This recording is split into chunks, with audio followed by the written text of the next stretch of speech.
আজকে পরীর গল্প 16 নম্বর বলবো।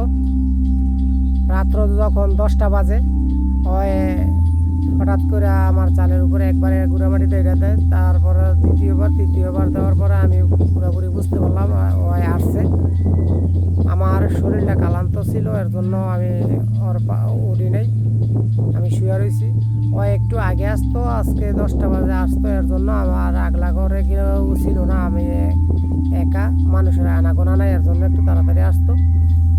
তারপরে তো আমার আসার পাশে এসে বসলো, বললো আমি তো আসলে তুমি ফালদা উঠে দিতে গা, আমাকে বুকে জড়াই নিতা, তুমি যে আজকে শুয়ে রইলা, ব্যাপারটা কি? আমি বললাম আজকে শুয়ে রয়েছি, এর জন্য আমার শরীরটা ক্লান্ত, আমার ভালো লাগে না, এর জন্য আমি শুয়ে রয়েছি। বললো চলো না আজকেও ঘুরে আসি, তোমার কিছু পুষ্টিকর খাবার খাওয়াইলে আমার পরিস্থানে নিয়ে তুমি অনেক সুস্থ হয়ে যাবে। আমি বললাম না, আমি যে ওই দিন যে লয়ে গেছো আমার, আমি তো যে ডাইনির ভয় পাই, আমি তো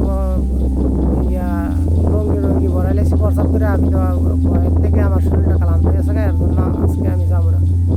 বললো ঠিক আছে, তুমি যেহেতু আজকে তোমার মনটা ভালো নাই, এখন তো যাও না, আচ্ছা ঠিক আছে, তুমি আজকে আমরা এই জায়গার মধ্যে শুয়ে গল্প সময় কাটাই।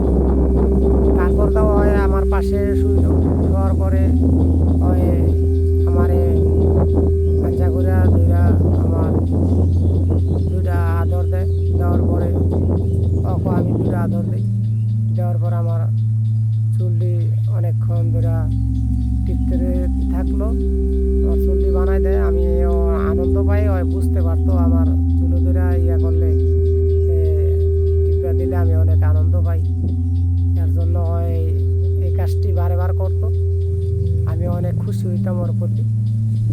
তারপরে দিয়া ওর শরীরটা এমন ছিল, একবারে জামিন রসমালার মতো এরকম নরম ছিল শরীরটা ওর। আমি ওর দিকে অনেকই আকর্ষণ হয়ে যায় ওর প্রতি। যাক, ওই আমার মাথার মধ্যে হাত বুলাইতে বুলাইতে ওই আদর করে আমারে ঘুম পাড়াই দিল। আমি মাথার মধ্যে হাত বুলালে করলে আমি আরাম পাইতাম, আমি আস্তে করে ঘুমাই যেতাম। তারপরে উঠটা দেখি সকাল হয়ে গেছে। যাই হোক, আমি যদি সময় পাই আবার পরের কাহিনী আবার আরেকদিন বলবো আপনাকে।